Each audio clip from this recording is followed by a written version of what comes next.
ठीक है, आवाज ही नहीं कोई, चलो काम चला लेंगे इससे भी, बेचारे गुरुजी भी चला लेंगे। एनीवे, सारी आई संगत को बहुत सारा प्यार, बहुत सारी मुस्कुराहटें, एंड गुरुजी को भी बारंबार नमस्ते और थैंक यू गुरुजी आने के लिए, क्योंकि आप नहीं आते तो फिर हमें रस भी नहीं आता, सिंपल सी बात है। आसन तो सभी लगा देते हैं, शब्द भी लगा देते हैं, चला भी देते हैं, लंगर भी बनाते हैं, सब कुछ तैयारी होती है, बट जब तक वो दिल में एहसास नहीं होता ना कि सब तैयारी सब कुछ व्यर्थ जाता है। हम मान लेते हैं, बट वो जो रस के जिसको कहते हैं ना, जिसको रस की आदत, जिसने रस चख लिया उसको आदत हो जाए ना, फिर नहीं मजा आता, फिर उसको पता है वो किस चीज के पीछे भाग रहा है, और जब वो चीज नहीं मिल रही तो बंदा सोचता है कि धरती फटे और हम यही हो जाए। सबसे पहले तो मैं एक छोटी सी बात जो हम ऑब्जर्व करते हैं, हम वो बात करेंगे। जब आप आरती के लिए आते हो तो अपनी जूठी बॉटल्स साथ के साथ आरती करते हो। कौन सा अदब है, कॉमन सेंस। जहां पर भी हो अपनी बॉटल्स छोड़ो, वहीं रख के आओ। इन्ने बड़े पर्स भी उठा के तुसी ले आने हो, थाल तो पकड़ा या आरती कैसे करो। So just use a little bit of your common sense, थोड़ी सी कॉमन सेंस, ज्यादा नहीं बोल रही। इंसान की कॉमन सेंस परमात्मा से भी आती, ठीक है। सो अपनी तरफ से अदब है, जूठे के साथ आरती, गुरु जी के आसपास बैठे हो, वहीं जूठी चाय रख दी, वहीं सामने वो खा रहे, ऐसे नहीं, अपनी गोदी में रखो ना। आप जूठा आप खा रहे हो, सामने गुरुजी बैठे, आप मानते हो और वहीं जूठा रख देते हो सामने पी रहे जो आगे दरबार में बैठते हैं, उनके लिए ये हिदायत। और आरती के टाइम आप जूठी बोतलें, इन्ना बड़ा पर्स नाल ही नाल लेके, जैसे पता नहीं कितने खजाने हैं कि कोई चोरी करके ले जाए, साइड में के रख दो, कोई दिक्कत नहीं है, बॉटल भी साइड में रख दो।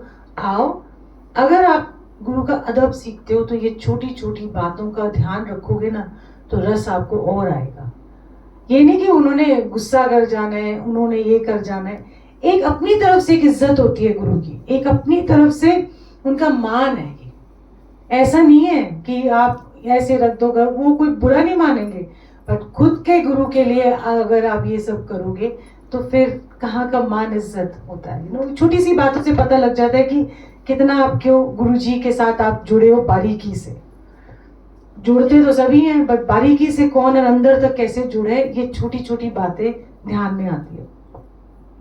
इतने अच्छे शब्द कीर्तन सुनते हैं, निमाणे आदि मान, है ना, कि गुरु घर जाने की जांच क्या होती है, इतनी शब्द कीर्तन में गुरु जी हमको वो कहते हैं ना, हथौड़े मार रहे हैं, समझ जाओ, सीख जाओ, और हम वहीं गए, वहीं जीरो के जीरो, वहीं हम वही गलतियां करते हैं, अहंकार करते हैं, अभिमान करते हैं कि हम सत्संग करते हैं, हम ये करते हैं, हम वो करते हैं। बिल्कुल नहीं करना चाहिए, क्योंकि जिसने वो देन आपको दी है, करता वो है, ठीक है। हमेशा याद रखना, करता वो है। आप एक सिर्फ लकड़ी और बांस का टुकड़ा हो। जो भी सत्संग करते हैं अपने घर के अंदर, जो भी ऑर्गेनाइज करते हैं, जो हर मंथ करते हैं, जो महीने के 2 बारी करते हैं, जो साल में 1 बारी करे, कोई भी हो, कहीं भी कोई संगत हो, किसी को सेवा मिल गई दरबार लगाने की, किसी को फूलों की सेवा, किसी को कारपेट बिछाने की सेवा, किसी को कुछ ना कुछ जूठे बर्तन उठाने की सेवा, कोई ना कोई सेवा किसी को मिली है, तो सोचो कि कर्ता आपसे करवा रहा है तो आप कर पा रहे हो, नहीं तो आप कर ही नहीं पाओगे। छोटी सी बात है कि बांसुरी एक बांस का टुकड़ा है, एक बांस का टुकड़ा, और उसके अंदर होल्स है, दैट्स इट, छेद है उसके अंदर। अगर वो बांस का टुकड़ा तो बांस का ही रहेगा, जब तक वो बजेगा नहीं, हमें नहीं पता लगेगा कि इसकी वैल्यू क्या है। तो जब परमात्मा अपने होठों से लगाता है, कोई भी हो, मतलब परमात्मा की बात कर रही हूँ, अगर परमात्मा अपने होठों से बांसुरी को लगाता है तो धुन तो इतनी प्यारी निकलती है। तो आप बांसुरी का कोई वजूद नहीं होता, जो बजा रहा होता है उसका वजूद होता है, उसकी अहमियत होती है। तो इसलिए जब भी सेवा करो, सोचो कि मैं एक बांस का टुकड़ा हूँ और गुरुजी इतना सुंदर धुन बजवा रहे हैं। आपका कोई वजूद नहीं है, बांसुरी का कोई नाम नहीं है, बांसुरी एक बांसुरी रहती है, एक सिर्फ फकत एक लकड़ी का टुकड़ा है, दैट्स इट। उसका कोई भी वजूद नहीं है। आज किसी एक की बात से एक और लकड़ी का टुकड़ा उठा ले, उससे बचा लेंगे। सो अपने आप पे अहंकार नहीं करना, ना सेवा का, ना भी कोई भी चीज का अहंकार नहीं करना। ये छोटी छोटी बातें हैं ना, हम अंदर से बहुत छोटा सा अहंकार आता है। जो सत्संग करता है उसके अंदर भी अहंकार आता है, ऐसा नहीं कि नहीं आता, बट चेक करना पड़ता है कि आप कहाँ जा रहे हो। चेक करो आपके अंदर, अंदर चेक करो कि अहंकार आ रहा है, अंदर सफाई करो। कई बार हम जैसे शब्द कीर्तन सुनते हैं, कई बार मुझे कोई कह देता है कि गुरुजी के टाइम के सारे पुराने शब्द लगाओ। मैं कल लगाऊंगी, पर गुरुजी ने ये भी कहा है कि जब तक आप दूसरे शब्द नहीं सुनोगे, आप रिपीटेडली 10 शब्द है मान लो, वही रिपीट कर करके लगा रहे हो, आप ना आगे बढ़ पा रहे हो, ना आप चीजों को समझ पा रहे हो। गुरबानी का मतलब ये है कि गुरु की बानी आई है, धुर की बानी आई है, तो जो धुर की बानी आपको गुरु से जोड़े वही बानी होती है। और जो गुरबानी और जो गुरु की बानी आपको कुछ नया सिखाए, वही गुरबानी और वही गुरु की सीख होती है। जब आप शब्द कीर्तन जो भी लगाते हैं, देखो हम रहे ना रहे, सारे ये नहीं है कि हम हमेशा ही रहेंगे इस धरती पे, पर हमारी आगे आने वाली जनरेशन भी सीखे कि जिस रस के पीछे आज हम भाग रहे हैं, जिस रस की, अगर हमें गुरुजी के दर्शन हुए ना, तो उस दर्शन के बावजूद भी हम क्यों भाग रहे हैं सत्संग में या क्यों बड़े मंदिर जा रहे हैं, हमारी जो अंदर का जो रस जो गुरुजी ने हमको दिया है, हम उसकी खोज में निकलते हैं कि हमें वो चखना है। हर सत्संग में चखना है, हर बड़े मंदिर जाने में चखना है। ये गुरुजी ने, मैंने कहा गुरुजी बड़ी बुरी आदतें डाल दी है हमारी कि हम ना बस वो रस की तलाश है। आप हमेशा एग्जाम्पल्स उठा के देखेंगे कि मीराबाई थी, मीराबाई को कृष्ण भगवान ने दर्शन दिए, वो उनके प्रेमी थे, और जब उनको दर्शन दिए तो ये थोड़ा ना कि रोज उनको नजर आते थे, ऐसा नहीं है। वो दर दर मंदिर जाती थी, भटकती थी, भजन करती थी, उनके जो मुख से उस प्रेम के अंदर, और उस कई बार उनके लिए जिसको कहते हैं ना, एक नटखट प्यार भी होता था, एक दर्द भी होता था कि दुनिया की सताई हुई कि लोग सोचते थे ये पागल है। कितना उस टाइम पे बुरा हाल होता था, औरतों को घर से बाहर नहीं निकला होता, मंदिर में नाचना। आजकल आपको बहुत सारी सहूलियत है बाय द वे, और उस टाइम पे विपरीत स्थिति में, ये नहीं कि आपको आराम से सेवा मिल गई, आराम से हो गया। They say that dead fish only swim with the tide. Only the alive ones who are going to take all these forward will swim against the tide. So घर के circumstances आपको अलाउ नहीं करेंगे सेवा करने में, आपको कुछ भी हो सकता है, बट यही बात है कि मान रखना है उनका।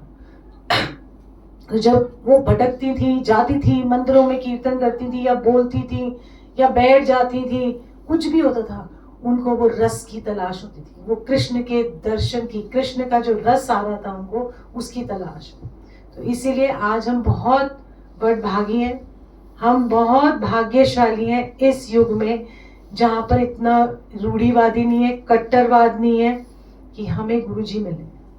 और गुरुजी ने ये रस बरसाया एक एक संगत के लिए, लेने वाले पर।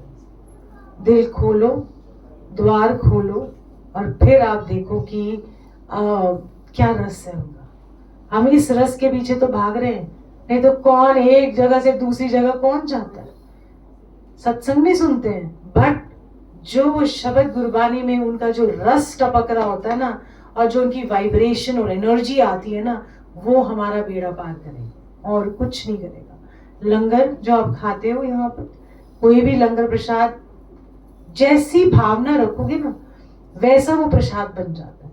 गुरु जी तो ब्लेसिंग दे रहे हैं, बट इसको सोचोगे कि ये ठीक है खा रहे हैं, नहीं, जिस भाव से खाओगे वो डबल हो जाता है। तो इसीलिए ये आपकी मेडिसिन है, ये सिर्फ आपकी फिजिकल मेडिसिन नहीं होती है, ये आपकी मेंटल हेल्थ की भी है, क्योंकि आजकल ज्यादातर मेंटल हेल्थ की ज्यादा प्रॉब्लम है। फिजिकल तो बंदा डील कर लेता है, बट आपके जो मेंटल प्रॉब्लम है, हमारे इंडियन सिस्टम में ज्यादातर लोग बताते नहीं है कि मुझे डिप्रेशन है, या मुझे ना मेरा दिमाग ठीक नहीं है, एंजाइटीज है, कुछ ना कुछ रहता है, पर किसी को बताते नहीं है। ठीक है, तो गुरुजी बिन बताए किसी को, गुरुजी आपकी ये दवाई आपको दे रहे हैं। और देखो कितना ब्यूटीफुल मेंटल स्टेट करते हैं कि आपको सत्संग में क्या करते हैं, और हमारा ना बैलेंस ही हिला होता है पॉजिटिव नेगेटिव का। नेगेटिव की तरफ ज्यादा होते हैं, पॉजिटिव की तरफ कम होते हैं, तो हम ऐसे टेढ़े चल रहे होते हैं। आई मीन हमारी जो शरीर है, हमारे अंदर जो सिस्टम है वो टेढ़ा चल रहा होता है। पर जैसे ही हम सत्संग में आते हैं, शब्द के मीठे बोल, गुरु जी का आसन पे आके बैठना, फिर आरती करनी जोश के साथ। जहां आरती में जोश नहीं, वो आरती आरती नहीं होती। सिंपल। क्यों? क्योंकि आपका गुरु बैठा है, ब्रह्मांड की आरती कर रहे हो भाई, ऐनी थोड़ी ना कोई है। मतलब इमेजिन आप ब्रह्मांड में गुरु जी की आरती कर रहे हो और छट्टी छट्टी सी तालियां बजा रहे हो, फिक्की फिक्की सी, डर के मारे कुछ बोल ही नहीं निकल रहे। जोश दिखाओ ना, जोश।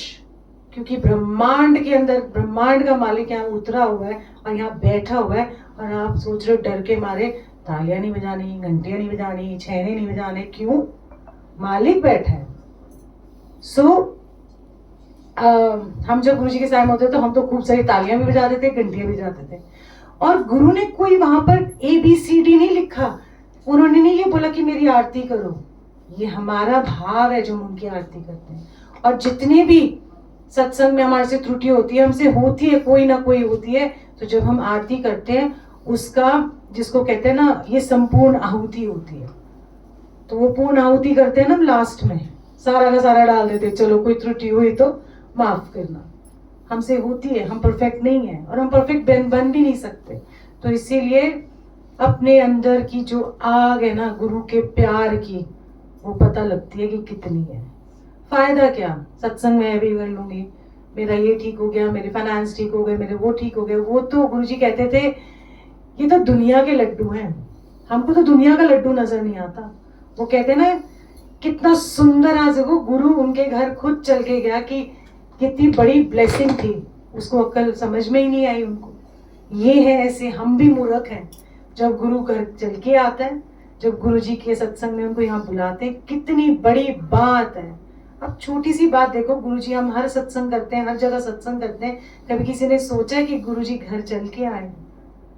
हम मंदिर जाते हैं कुछ चल के ना, बट गुरुजी हमारे घरों घरों में आके हमको ब्लेस करते हैं। और हम सोचते हैं गुरुजी फलाना पैसे हम खर्च नहीं करेंगे, फलाने का हम ये काम नहीं करेंगे, मतलब ये एक्सपेंसिव हो गया, ये ज्यादा, थोड़ा बहुत जो भी है। गुरु के लिए दिल खोलो, अपना एक कपड़ा कम बना लो, पर गुरु के लिए 10 करो।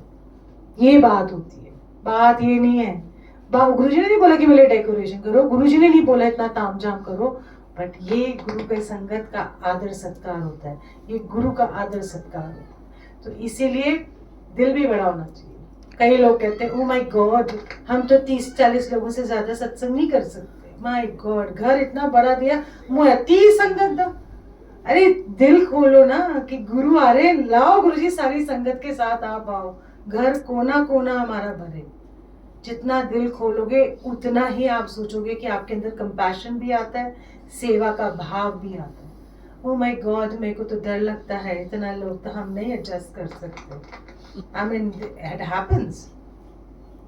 ठीक है, आपकी क्षमता नहीं है तो बढ़ाओ ना क्षमता, क्योंकि आने वाले टाइम में संगत इतनी होनी है कि एटलीस्ट आप अपने घर के अंदर पूरा भर तो लो।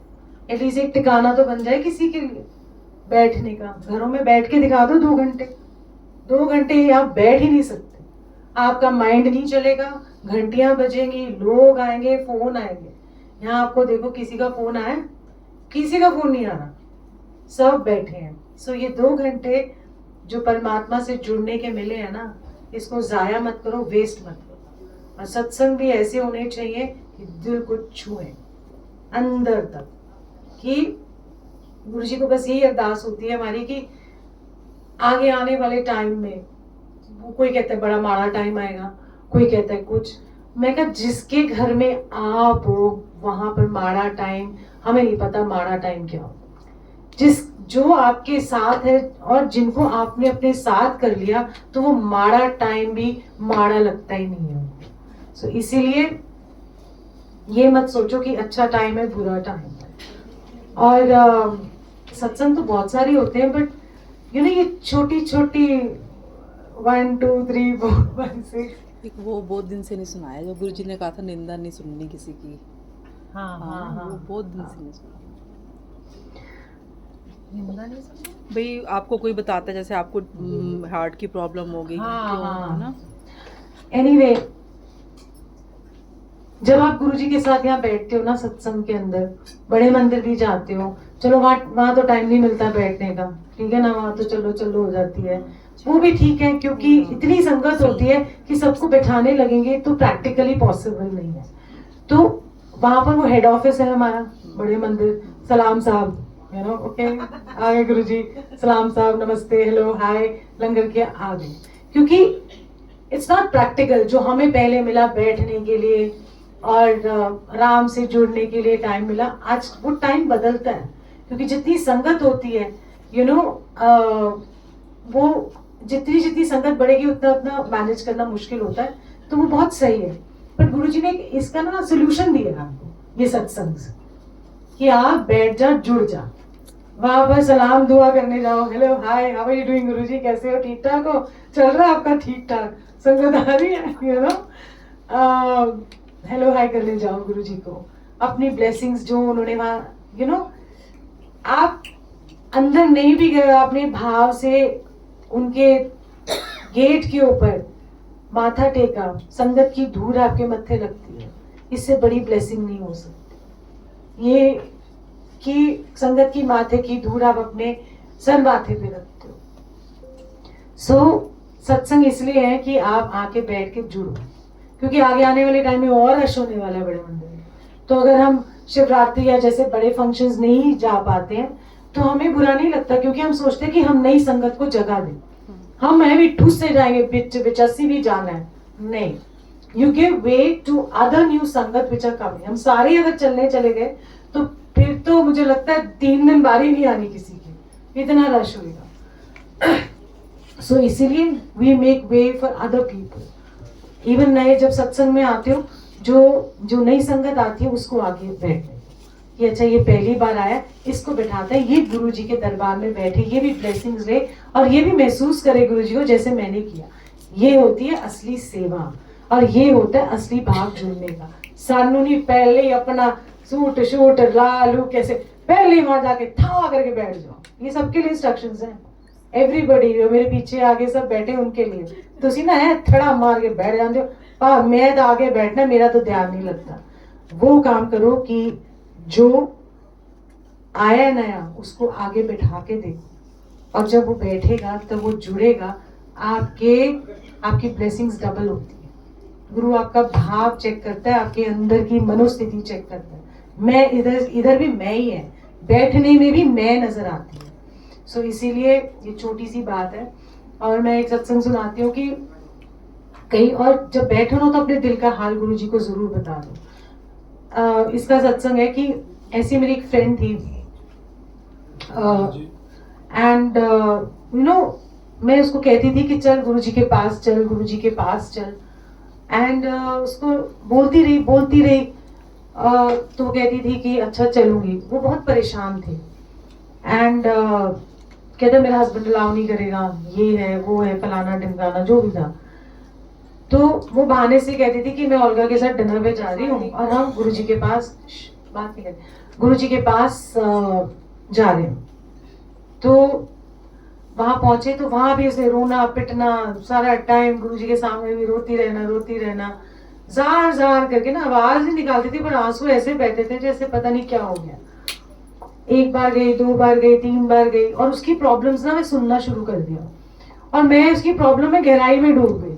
अरे अच्छा, हमको अक्ल नहीं थी कि आपकी प्रॉब्लम सुनी है नहीं सुनी है, जो भी है। हम तो गुरुजी के पास भी जाते थे, हमने कहा चल इसका भला हो जाए कि मैं इसकी प्रॉब्लम सुनती हूँ, फिर सोची अच्छा ऐसे कर लेते हैं, फिर ऐसे कर लेते, सोल्यूशन भी मैं ही निकाल रही हूँ। और घुस गई रोज, मतलब सारा दिन बैठ के सोचते रहना इसकी सोल्यूशन क्या होगा। एनीवे धीरे धीरे करके जब मैं उसको लेके गई तो 1-2 बार लेके गई, 3 बार ही। तो एक फंक्शन में वो गुरुजी ने बोला चल मेरे चरण दबा। वो चरण दबाते हुए दुखड़ा ही रोए जाए पिटे जाए, उसको ये नहीं पता लगा कि कितनी बड़ी चीज गुरुजी ने कही है। कह रहे तू रोती क्यों है, बार बार रोती रहती है। कह रहे हूँ तेरा एडमिशन हो रहा है। तो काफी टाइम बाद एडमिशन होने का मतलब कि Guruji has accepted you, you know. And उसके बाद फिर मैं बीमार हो गई और मैं ना फिर एक आयुर्वेदिक डॉक्टर के पास गई तो उसने बोला कि मतलब I was just 34 years old at that time, कहते कि आपकी हार्ट की पैल्पिटेशन मतलब ठीक नहीं काम कर रहा आपका हार्ट। मैंने कहा 34 इयर्स में क्या प्रॉब्लम होने वाली है। सो ही सेड मैं एनीवे दवाइयाँ वगैरह लिख के दी और मैं आ गई। फिर मैं गुरुजी के पास एक दिन गई तो मुझे गुरुजी ने ना डांट फटकार लगाई। कहते हैं कि मैं तेरे ते कर्म कट रहा, ठीक है, मैं तेरे कर्म कट रहा, पर जे तू दूजिया दे कर्म अपने उत्ते लेंगी वो मेरे लिए कटना बड़ा ही मुश्किल होएगा। मैंने कहा और उन्होंने कह दे कि फोटो नाल मेरी जो गल करनी है घर मतलब जो भी प्रॉब्लम है मेरी फोटो के सामने बता दे, मैं सुनता हूँ। सिंपल सी बात उन्होंने कही। वो दिन ताज का दिन मैं प्रॉब्लम नहीं सुनती, एक कान से सुनती दूसरे कान से निकाल देती हूँ। मैं तो जाते ही नहीं अंदर, सिस्टम में नहीं जाती। कोई सोल्यूशन है तो फटाक से बता दो एंड डन विद। बट जहां गुरु बैठा है वहां पर अपने दिल की बात करो। दूसरों से अपनी सारी बातें करके अपना तो हल्का कर दोगे, दूसरों के ऊपर भार चढ़ा देते हो, ये भी सेल्फिशनेस है। सो जो बात करनी है, क्योंकि आपका गुरु आपका बेस्ट फ्रेंड भी है, आपका भाई भी है, आपकी बहन भी है, आपकी माँ भी है, आपके पिता भी है, आपके बच्चा भी बन जाते हैं वो कभी कभी। तो जिस चीज की कमी होती है गुरुजी उस रूप में आके आपको ब्लेस करते हैं। सो किसी की ना सुनो फालतू की। जब गुरु बैठे उनको सुनाना, दूसरों को सुनाने से कोई सोल्यूशन नहीं मिलेगा, कोई हल नहीं मिलेगा। 2 मिनट वो आपको सांत्वना दे देगा, फिर आप एंजाइटी लेवल आपका हाई हो जाएगा। जब आप गुरु को जब बताते हो ना दिल खोल के, क्योंकि कई बार आप सबको नहीं बता सकते दिल खोल के, जब आप गुरु जी को सारा दिल खोल के बता देते हो ना तो गुरु जी कहते हैं और रो ले जब मन करे तो। कई बार हम भर जाते हैं, हम रोते नहीं है, बट जब आपका दिल बहुत भर आए तो आप रो लो। जब आप रो लेते हो तो आप हल्के हो जाते हो। और गुरु जी क्या करने आए हैं हमारे को, हमारा भार हल्का करने आए, हमको अंदर से हल्का करने आए। हमको दुखी नहीं देख सकते हो, इसलिए जब वो गुरबानी से हमें जोड़ते हैं तो वो यही कहते हैं कि खुश हो जा, यही जीवन है। और I am very grateful to guru ji. और हम सब गुरु जी को जिसको कहते हैं ना शुक्राना है, थैंक यू है गुरु जी को कि वो हमारी जिंदगी में आए। जो चाहे वो 50 साल पहले किसी की जिंदगी में आए, चाहे 10 साल पहले आए, चाहे आज आए, पहली बार किसी की जिंदगी में गुरु जी ने ग्रैंड एंट्री ली है। मैं कहती हूँ बहुत खुश नसीब है कि आज हम उस नाव में बैठे, गुरु जी की नाव में बैठे, उनके नाम की नाव में बैठे, जो हिचकोले तो खा रही है पर डूब नहीं रही। हम इधर उधर हो रहे हैं, टेढ़े मेढ़े हो रहे हैं, बट हम उस नाव के अंदर स्थिर हैं कि पता है कि गुरु जी की नाव है, ये हम डूबेंगे नहीं, हम पार ही होंगे इससे। चाहे कितने भी आंधी तूफान आ रहे हो, पर हमें ये विश्वास है कि ये नाव डूबेगी नहीं। चाहे ऊपर नीचे वेव्स आ रहे हैं, लगा गए अब तो गए, अब तो गुरु जी गए, अब नहीं होता कुछ भी, तब भी गुरु जी आपको बड़े प्यार से उस पार ले जाएंगे। सो अपना गुरु का थैंक यू जरूर बोलना एवरी डे। एंड सुबह भी उठो तो बोलना okay Guru ji I am alive, हाँ गुरु जी मैं जिंदा हूँ, okay let's start the day. And जब सोने लगो तब भी गुरु जी को थैंक यू बोल दो, 1-2 बार ही बोलो सुबह शाम, विच ना बोलने की जरूरत करे, कान ही खा जाते हैं सारे मेरे। सो शाम को बोलो कि जैसा दिन था आपके मुताबिक का दिन था, आपसे गुजरता हुआ आया था वो दिन, आपके थ्रू आया वो दिन, तो इसीलिए आपकी प्रॉब्लम्स भी और जो आपकी जिंदगी में दुख हैं, सो कॉल्ड दुख, अपने क्रिएट किए हुए दुख हैं, किसी के क्रिएट किए हुए नहीं है। सो जो भी है हमारे मुताबिक चीज नहीं होती तो वो दुख बन जाता है, हमारे मुताबिक हो जाती है चीजें, वाह जी वाह गुरु जी ने मेहर कर दी। ये नहीं पता कि सुख दुख से परे गुरु है, और गुरु आपको यही सिखाने चाहता है। और कहते भी हैं गुरु जी, गुरबानी में भी कहते हैं कि दुख भी जो है ना, या जो तुम्हारे मुताबिक चीज नहीं होती वो भी मेरे कानों में पड़ती है, और कोई भी चीज आपके जीवन में आ रही थी गुरु जी से छू के निकलती है। सो जब आपके अंदर गुरु बैठा है तो कोई भी चीज आ रही है वो आपके गुरु जी के थ्रू जाती है, तो इसलिए उनको सब पता होता है, उनको हर पल की खबर होती है। So on that note have your langar, और हम ना मस्ती मारेंगे अभी। भाई जिसने नाचना, लंगर खा लो अच्छे से, मिर्चे भी खा लो, सब कुछ खा लो, है ना। जो नाच के नहीं गया फिर तो उसकी किस्मत, मैं कुछ नहीं कह सकती। बट हम अभी खेलेंगे फूलों की होली, है ना, और मस्ती मारेंगे। आज ना वो दोनों हाथ खड़े, कोई जो नहीं नाचा फिर उससे कटती है हमारी, यू नो। खूब खुल के खेलो, कल होली है। मैं तो नहीं खेलती रंगों वाले, तो मैं तो आज ही खेल लूंगी गुरु जी के साथ। सो आज अच्छे से हम होली खेलेंगे, नाचेंगे, ठीक है। कोई अगर किसी ने बोला ना मैं नहीं नाचती, या ऐसे तालियां बजाई ना, आउट, वो नहीं होता है धप्पा करके आउट कर देंगे, ठीक है। सो अच्छे से खा लो लंगर, एनर्जी आ जाएगी, फिर बाद में भूख फिर लगेगी, ठीक है। सो जय गुरु जी, बहुत सारा प्यार आप सबको, एंड बहुत सारी जीवन में आपके रंग, अच्छे रंग, पक्के रंग गुरु जी के, और सिर्फ गुरु जी का ही रंग चढ़ा रहे, बाकी रंग तो फीके हो जाते हैं। बट गुरु जी का रंग हमारे दिल में भी हम रंगे रहे, दिल से भी रंगे रहे, और बाहर से भी उनका रंग प्यार का हमारे पे चला रहे। सो जय Guru ji, lots of love to all of you.